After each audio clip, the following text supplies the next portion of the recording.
Thank you very much, Congressman. It sets us up, I think, for a presentation that we are going to make to you for about 20 minutes. This is Luis Fleischman and myself. Basically, let me explain what we're going to do here for a second. As we approach this problem, I think there are two things we have to keep in mind. One is humility. One is humility, and one is responsibility. In all humility, and I've been in 100 political campaigns in 14 countries. In all humility, we have to recognize the odds against us in this effort that we're embarking on. In all humility, we have to understand how much what people can do that actually changes their lives. What we can do in the United States, what we can do in Venezuela. We have to recognize how much influence we have. It's a complicated world, and it requires an enormous effort on all of our parts to really bring to bear the influence that we can in a strategic way that moves the ball forward. In terms of responsibility, we can't simply say that because this is so difficult, we're not going to do it. We have to recognize that we have to do, we are morally responsible to do whatever we can to strengthen the values that we hold so dear. Well, I'd like to take you through a strategy that we have prepared for you that might be difficult for some of you to deal with.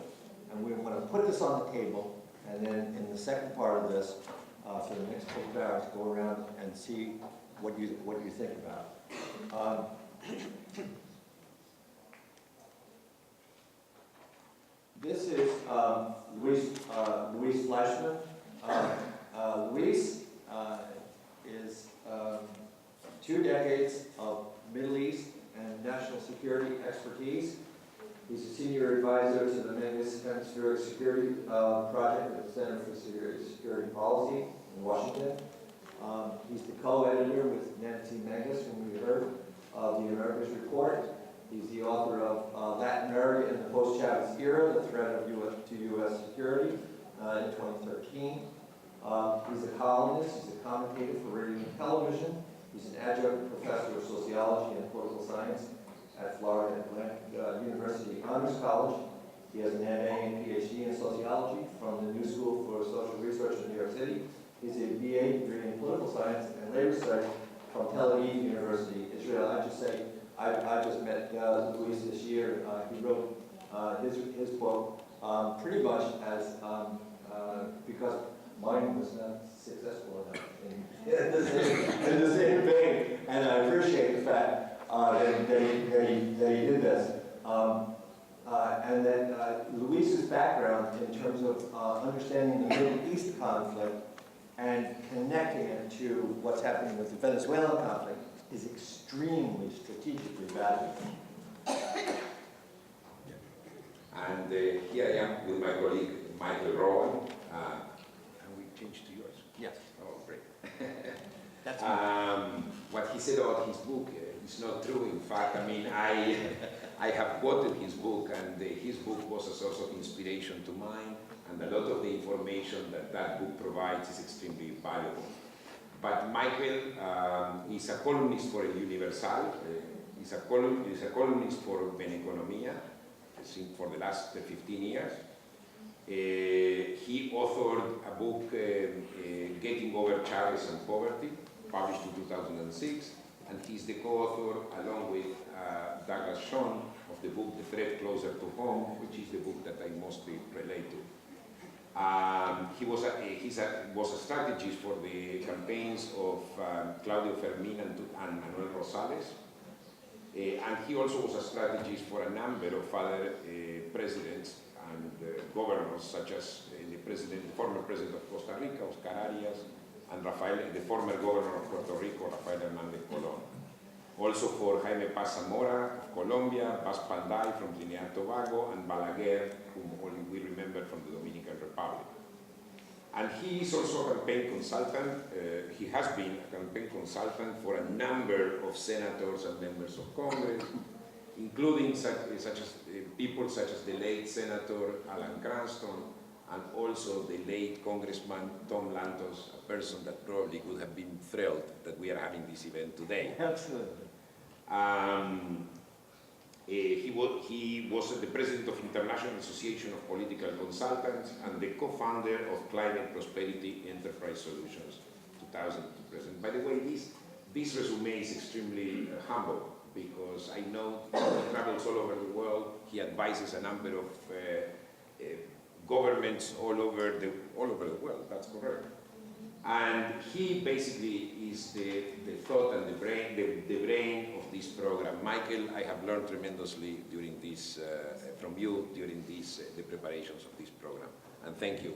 It's a pleasure working with you. Yeah, thanks a lot. Let me just tell you a little bit about Venezuelan Americans. The U.S. government did an analysis of the people who have taken asylum or who have moved here in the last 10 years, and they found that 51% of them have university degrees, as compared to 29% in the United States and about 10% in Venezuela. And that 70% are fluent in English. You realize what's happening in Venezuela? When you take 1 million people that have that profile out of the country, what kind of a brain drain, what kind of effect that has on its economic capacity, its production capacity. You realize that relates directly why those people are here, why you're here in the United States, and we're having this meeting here instead of Caracas, is because you're able to express yourself and your freedoms here in a way that is impossible there. You're able to be free in terms of your economy, your family, your political thoughts, your constitutional rights, and so on, here, which are being sacrificed there. We know what's in your heart. My wife is Venezuelan, my child is Venezuelan. I know what you're missing here. We have to remember that what Venezuelans are going through today, as what in Florida, is what Cubans went through in the 1960s in Florida when they were also expelled, right? And we don't want the same result. We don't want 50 years from now people sitting around this table wondering what happened and why didn't we do anything about it. And that's a possibility. A lot of people after the Chavez election in 1998 told me, don't worry about it. 6 weeks, he's gone. The military's not going to let him here. Then 6 months. Then, well, you know what happened. So what we're going to do here is approach a realistic campaign in terms of the assets and the liabilities of a political campaign in setting Venezuela right. I'm going to go first to Luis. Okay, thank you. First of all, there is sometimes I feel that there is a perception that when people look at these protests that are taking place now in Venezuela, they usually tend to attribute them to inflation, scarcity, poverty, and all kinds of economic hardship. And economic hardship that the Venezuelan people are facing now as a result of bad economic policies or mismanagement or whatever they want to call it. But the reality is that these protests are about something by far deeper than an economic problem. The Venezuelan government is increasingly repressive and has increasingly invaded the private freedoms of the Venezuelan people. The Venezuelan government has secured the loyalty of the military to its despotic rule and has suppressed trade unions, the media, business, and professional associations. Likewise, people have been intimidated by paramilitary, by the politicization of the workplace, particularly in companies such as PDVSA, and today we are going to hear more about it from Horacio Medina, who is right here. Fear of the state characterizes Venezuelan society, and this is also expressed at the time of voting. Very often people discuss after the election whether there was fraud or there wasn't fraud or there was half fraud, but the reality is that there was fraud before even people went to the ballot box, because there is intimidation of people. People are afraid that their fingerprints, somebody may find out who they voted for if they found the fingerprint. So there is an element of intimidation and fear that is not taken into account. People, when we tend to focus too much on fraud, we are not focusing on what happened before people come and vote. The government undermines the work of governors and mayors of the opposition. On the one hand, they say, well, there are free elections. We have somebody like Antonio Ledesma being elected to be the mayor of the greater metropolitan Caracas, but in order to undermine him, the government of Venezuela creates a parallel city hall that tries to take away, loyal to the federal government, that tries to take away from the powers of the mayor of Caracas. You wanted to say something? You wanted to interject? Yeah. Oh yeah, I mean, I'll be in a moment. There you go. Okay. 1 second. The government politicized every corner of Venezuela, rewarding loyalists and sycophants while destroying and exiling and blocking political opponents. Protesters resent the high level of crime, and here crime is not comparable to just when we talk about crime in Miami or when we talk about crime in Washington DC or New York. It's not the same like we talk about crime in Venezuela, and I think you gave the rates, you have the numbers. The rate crime in Venezuela is by far higher than anywhere else. And the reason is because this government has used criminals in order to create paramilitary and in order to intimidate the population. And this is why we have high levels of crime. Criminals have never been as free as they are under the Chavez and the Maduro government. Finally, the legislative and the judicial powers have become totally instruments of executive prerogatives. Judges are being forced to act not following their judicial and legal logic, the one that they studied at the universities or the one that they have been practicing for a long time, but they are forced to follow the government wishes. People have been imprisoned without proper process and have been tortured. And after the protest began, we are seeing, can we move to the next? Okay. So far the toll, and maybe we are outdated at this point, 41 people have died, 785 people wounded, more than 2,000 people have been arrested, and 60 people have allegedly been tortured, and they probably still are being tortured as we speak right now. Absolutely. So this is it's not surprising that there is a global condemnation of brutality, although not enough. I think one of the developments that we have seen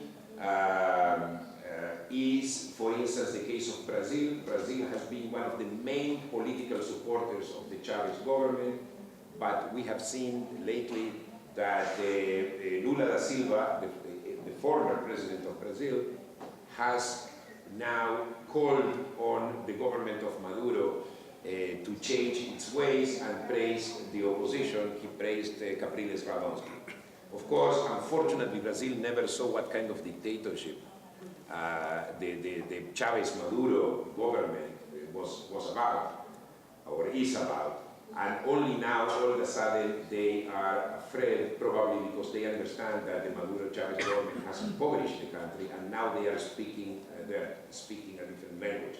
But the reality is that we have seen the Vatican, we have seen certain countries in Latin America actually paying attention to the situation in Venezuela, and certainly we have seen also the European Union issuing very strong statements on Venezuela, even more than our own government, if I can quote you, Michael. That's something that you always repeat, and you are absolutely right. Now we are at the level where we have to go to the next. I repeat and I echo what Congressman Diaz-Balart said before. This government is not going to talk its way out. this government needs some pressure, and our response is sanction the criminals, sanction the people who have committed these crimes, and sanction the top elements in the Venezuelan government. Very good, Luis. All right, that's a good and short explanation of the problem. You're all familiar with it and so on. We thought we would repeat it to say, you know, what's the problem. Now I want to take you through, as if you were my candidate and I'm your consultant, what are your assets and liabilities in relationship to this campaign? I'm going to handle the assets and Luis is going to talk about the liabilities. There is a basic asset in Venezuela. The country is culturally united. Venezuelan history is free, it's democratic, it's prosperous. I was talking to Mr. Leone about that when his father was president. This country has a fabulous, fabulous history in terms of prosperity, economy, talent, democracy. Okay? And it's been forgotten, but that culture is still there.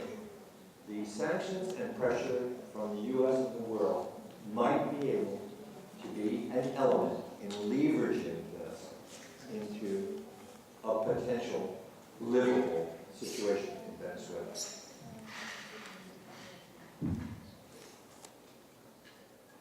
Since 1970, if you look back at the history of the census tracts and so on, Venezuela had a very, very large and prosperous middle class.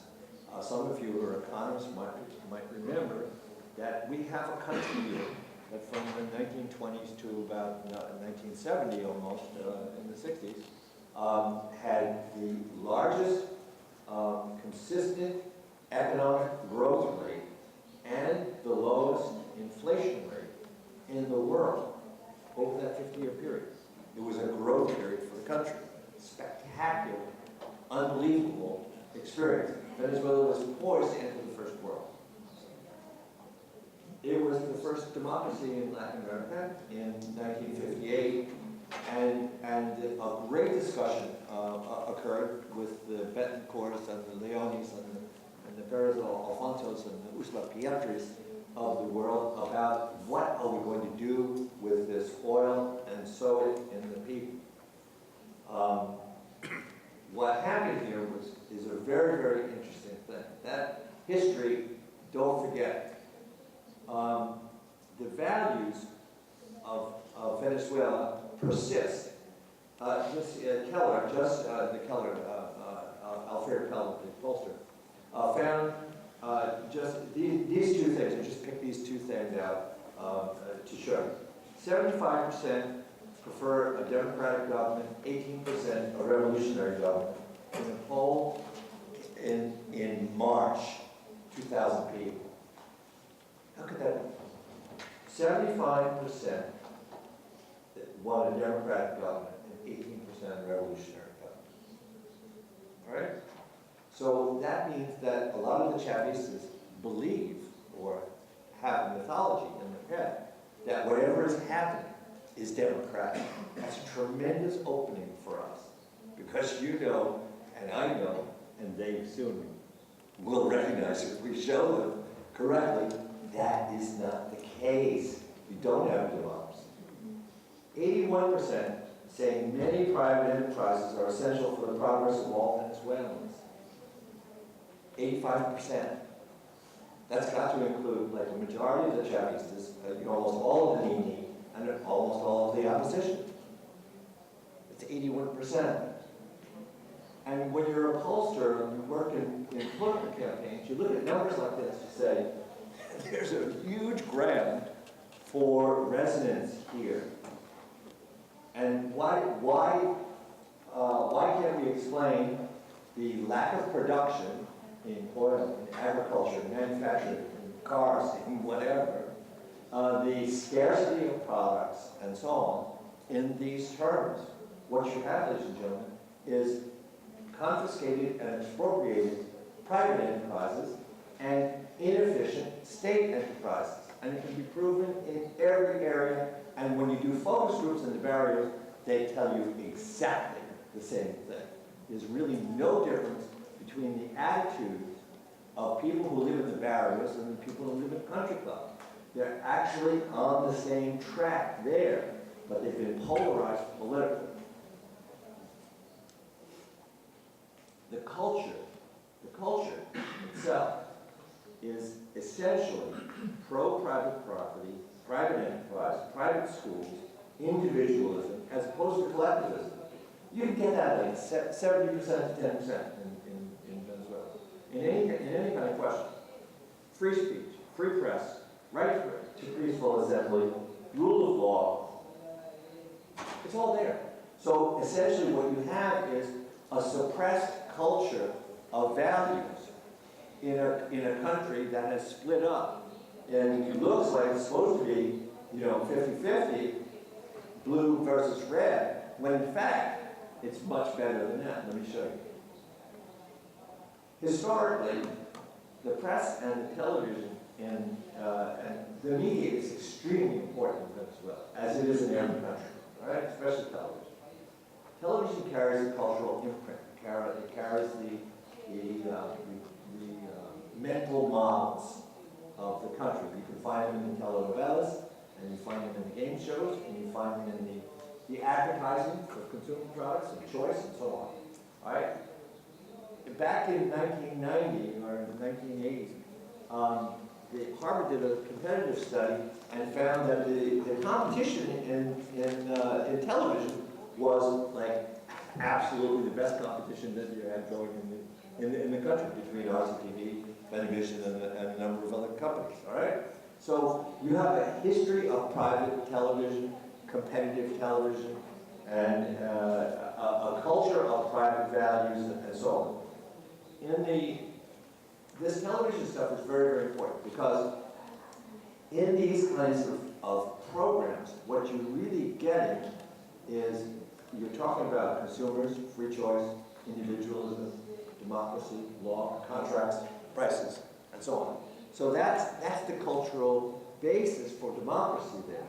So I have to reflect with you that this is an unused asset that the people that call themselves Nini, I don't want this guy or that guy, I'm really confused about this, or the people that call themselves Chavistas or pro-government people are actually with you on this. If you can get rid of the red and blue and talk to them directly, as they do in focus groups in the barrios, they're actually attitudinally with.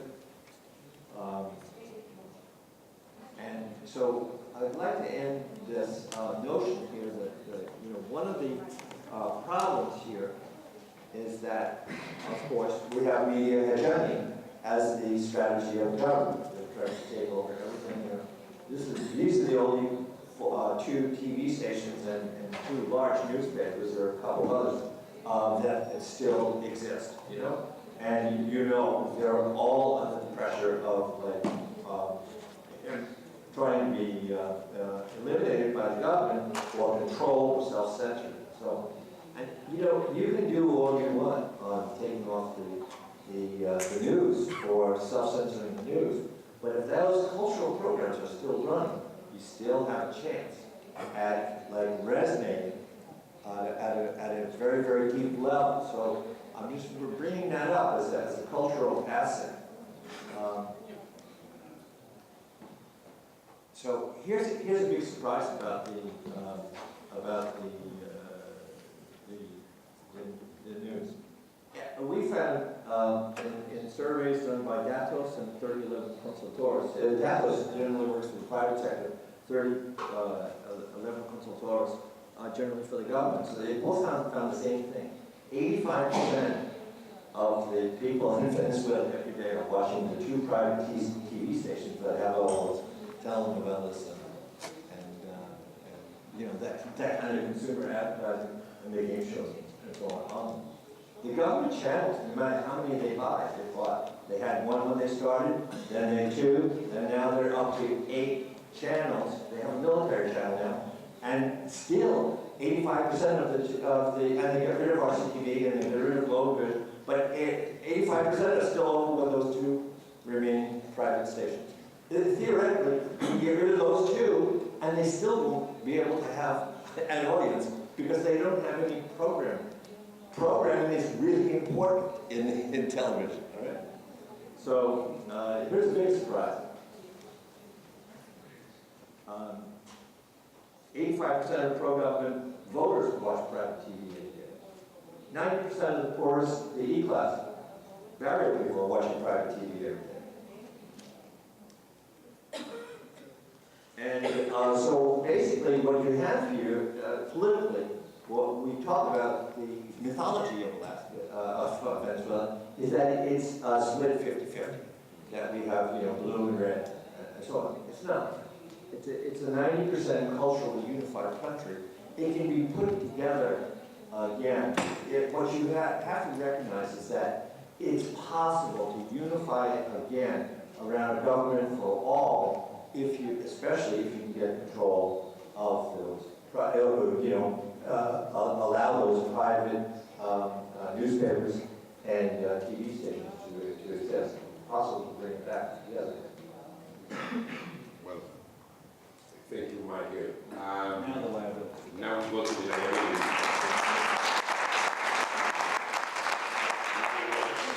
And I think, following along the lines of what Michael has said, the fact that Venezuela has been more polarized by this government than it is by nature, and that I think is the main point of your presentation, that there is more than Venezuelans share in common than what it looks like right now as a result of this polarization. So the reality is, and something that I have brought in my arguments many times, is that this government, the Venezuelan government, is a revolutionary government, and is a government that in a way has a totalitarian will. It's not fully a totalitarian state because we still have certain spaces for civil society and certain press that is still free and that there are still elections. So it's not a fully totalitarian state as we can see in Cuba, for instance. Right? But it has a totalitarian will, and that is dangerous. This is dangerous enough. So this is why this government has tried to impose itself on a number of ways. First of all, the militarization. I mean, the military used to be an independent institution, and all of a sudden the military, at this point, most of the independent officers have been purged. The majority of the officers in the military is loyal to, the majority are loyal to the government. That is, in other words, they are political people. They receive, as Mario Diaz-Balart said before, cash. They are living a wonderful life. And so far, the military has remained silent in light of all these abuses and pretty much neutralized, latently supporting the government, I would say. It is a corrupt regime. In other words, it has made alliances with drug trafficking, and we know from a report from the year 2009 that the majority of the ports in Venezuela are today being used by the drug traffickers and drug cartels in order to transport drugs to North America and also to Africa and ultimately to Europe. Yeah. And of course that created a whole narco state. I mean, Moises Naim has called Venezuela a mafia state. Yeah, that goes right to this point. And that goes right to this point. Another thing that I, just going back to the point before, is it is using the Cubans in order to help to assist the Venezuelan government in how to consolidate a totalitarian power, how to consolidate a totalitarian state. This is the reason why the Cubans are there. Not because of their medicines, whose success has been overstated or exaggerated, all right? But mostly to consolidate a totalitarian state. It has made alliances with the FARC, and if you read the FARC archives, you can see that there are two major goals that the Chavez regime pursued. One was to create a belt or a paramilitary force that can protect the regime in case of disloyalty.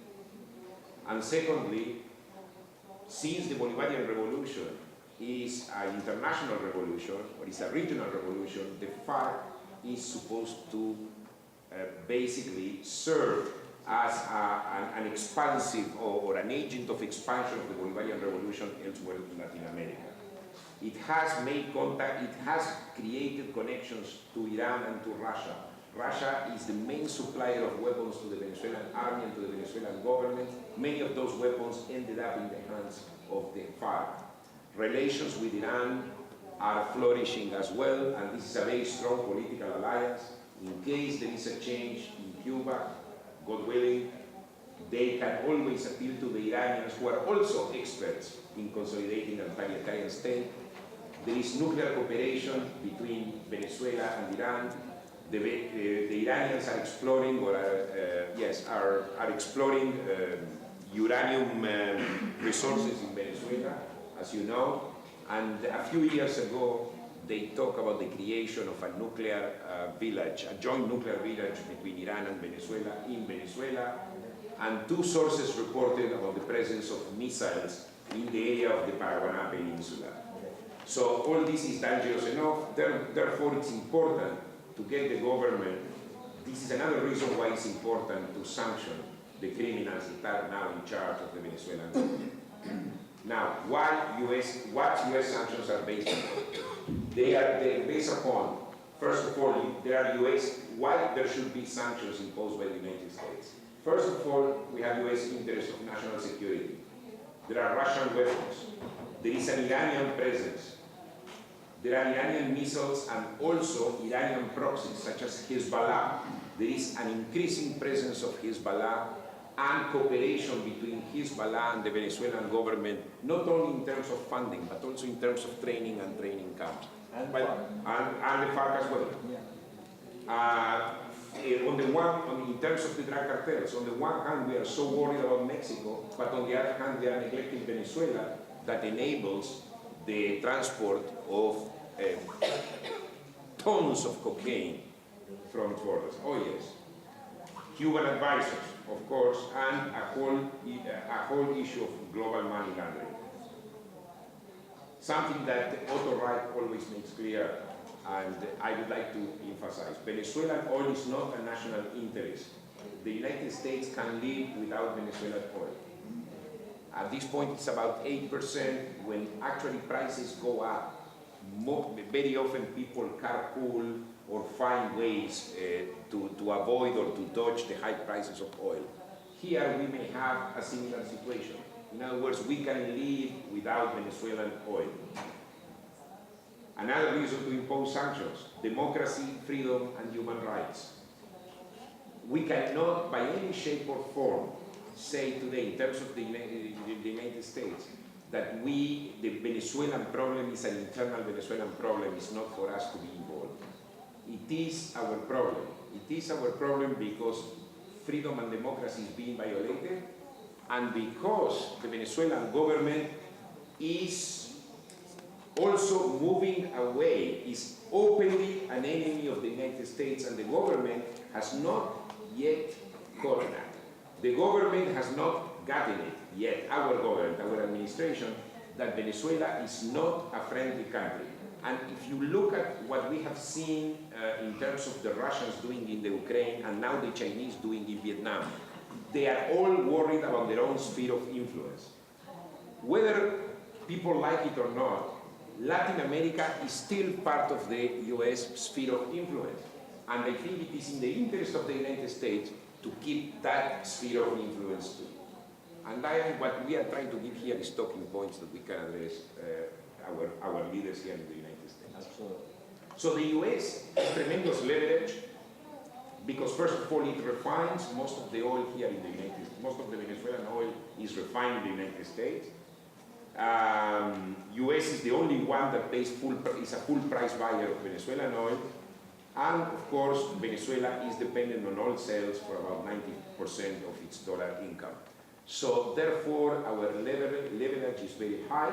And I think the role of us as advocates, all of us, our advocates, all of us, is to make sure that that leverage is properly used. We need to convince our government that Venezuela is not only bad for democracy and human rights, it's also bad for their national security interests. And that's something that the point I try to make in my book. Absolutely. And this is the world aspect of it. So, and that's the world aspect of it, and you know, here is the question. We should not only look to impose sanctions on Venezuela in exchange, you know, to force them to dialogue with the opposition. Of course we should. But we need also what is called political pressure outside. As I mentioned before, Brazil has been, everyone concentrates on Cuba's support for Venezuela, but Venezuela has been supported also by Brazil, has been the major enabler of Venezuela. And at this point, Colombia and Chile, Colombia, the president of Colombia, Santos, has taken a totally different approach than the predecessor, Uribe. And now the president of Chile, Michelle Bachelet, still praises what Chavez has done for, or what the Venezuelan government has done for social justice. All these arguments are absurd. Brazil, Chile, Colombia, Mexico, all these countries are countries that are consolidating their democracies, and in some cases, they have consolidated their democracies. There is no reason for them not to join the voices of democracy and help push the Venezuelan government to democratize. And we have not done this enough. In other words, they have supported Venezuela, and we have not applied effective diplomatic pressure on all these countries, so for them to apply pressure on Venezuela. Thank you, Michael. That's very good. Thank you, Luis.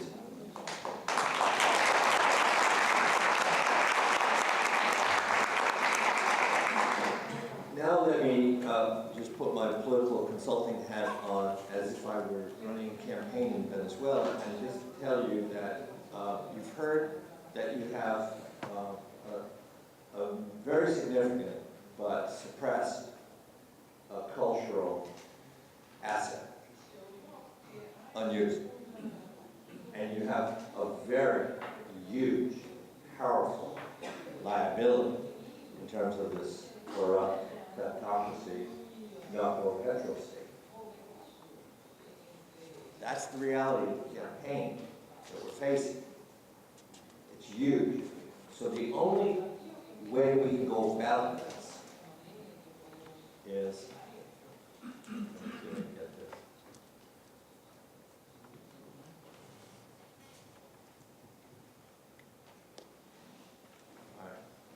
All right. Basically, what they're dealing with is they have an economic problem. And if I were advising the Venezuelan opposition at this point, I would say two things to them. First, it's extremely important to have a message directly to the people of the barrios and to all the people of Venezuela, and don't divide them up the way the government has wanted you to divide them up. And don't start thinking about the Venezuelans as the people who are opposed to the government, but start to think about a proposition for government. If you want to govern, think about a proposition for government, and not for just the opposition, but for all people. Do for Venezuela what they will not do for Venezuela. Now, they're in economic trouble, as you can see here. Huge debt, hyperinflation, capital flight. Russ Bellman will go into more of this. All right? So their big problem now is money. They have driven out the investors because they don't know how to produce. They've created scarcity, and they don't have any investors left. And they're running out of cash, and they can't deal with it only through oil sales. Right? Maybe they can squeeze that out. Russ can go into that in more detail. But that's the only liability they have, is this little window that they're getting into right now, where they have an economic liability with all these kinds of companies that are up here. The only way to get those kind of companies that invest back in Venezuela, as opposed to suing you in the world court, is to create an independent economic policy that is friendly to their investment. And the only independent economic policy that will be believed by the investor is one that's proposed not by the ministers in this government. So this is the only area where I can see that the Maduro government, if it's smart enough, will ask for help from the opposition in order to kind of get through this crisis. And that asking, if it happens, is a great opportunity, and it should not be lost. There are a lot of people who never wanted to deal with the Maduro government under any circumstance, but they're there, whether you like it or not. They have been there for 15 years. And if they get weak, and you can get into a relationship with them, then that's exactly what happened to some of the Soviet states when they were being evolved. That's what's happening in Poland, Czechoslovakia, and so on. 50 years ago, and it's also what happened it's going on in Zimbabwe right now. I like Maggie Thatcher's Tina. There is no alternative, really. If the government were to say, can you guys help us, independents, I call them independents, not opposition. I'm going to use the word opposition. I think we should drop the word opposition. If independents in Venezuela, Venezuelan knowledgeable people who know about finance, economics, management, and technology, are willing to run ministries under strict rules in which they can make their own laws and do their own deals and so on, would you do it? Okay? If the government were smart enough to do that, only independent economic, independent leaders could actually rationalize the economy and get the investment to return. To do this, they have to have the courage to have some kind of modus vivendi with the government, right? Whether that could happen it's probably 1,000,000 to 1 chance, that could actually be offered or accepted. But this is a very, very good message from independent Venezuelans to the Barrios and the Chavistas and the Ninin. This is really, really important to say to them, we know the answer to scarcity, we want to do it, we've offered to do it for Venezuela, and they're not going along, right? So the likely supporters of such a deal would immediately be the Vatican, Brazil, should go along with that. That's what Lula is proposing. Colombia, maybe Ecuador, because you saw how Correa scolded Maduro the other day for his economic policies in the newspaper. Amazing. And Cuba, in a very interesting way. Raul Castro has an investment policy, 8 years, tax-free, 15% profit tax at the end of that, all the dollarized investment. Venezuela has such a policy right now. All those companies that I mentioned before, they'd be flocking to the country to participate and so on. Those Cubans are right there in Venezuela. So the government, when it's faced with this kind of an economic initiative by the independents, it's either going to don't do it, the economy's going to collapse, it's collapsing already. They do it, they're going to have to share credit. And the new people are going to get the big credit. This is exactly how Rafael Correa became president of Ecuador. He became finance minister when there was a whole bunch of presidents going by, you remember? And he's been there now for a long time because he was able to wheedle his way in and get, a powerful position and then, beat them all in an election which they thought they could run. The big problem is how are you ever going to get them to run a real election unless you have, in the electoral, in the CNE, as much power as you could possibly get in an investment program. So if they hesitate, the country also falls apart. So, and it's very interesting, I think, to promote the deal to all the people of Venezuela that we have the solutions. We have the solutions to inflation, to scarcity, and so on. And we want this to work for all of Venezuelans, regardless of how this offer is ever made, accepted, however it goes. I think the atmosphere in politics is very, very important. And what people know about the opposition is that they're opposed. And what we ought to be thinking about is who's going to govern? How are we going to govern? Now, you know, all the leaders are talking about this, actually. They're trying to talk every day. Professor Dansky, Leopoldo, and, Maria Corina, and so on. All that line. I think they're fabulous people, but they're looking forward to a time that the government is never going to, they won't even let them govern the mayor until they succeed at. So that's an idea, okay, for Venezuela, basically. I wanted to mention this. It's very, very important. In your pamphlet, you'll see a little monopoly plus discretion minus accountability equals corruption. This is actually the business model of Venezuela. And it's intended to reduce corruption, and it is. And it is by, elephant-size, corruption. Here in your pamphlet, it shows, I wrote a book about this subject. It's in Getting Over Chavez and Poverty. Basically, what they're doing is they're creating monopolies everywhere, private sector, public sector, media, everywhere. And they're creating discretion so that any of the ministers can use their power any way they want to do it. And they are reducing any kind of accountability or transparency. And that is producing huge economic, corruption and political dictatorship. So these are the 3 areas, 4 areas, 3 areas where they're playing: oil, dollars, cocaine.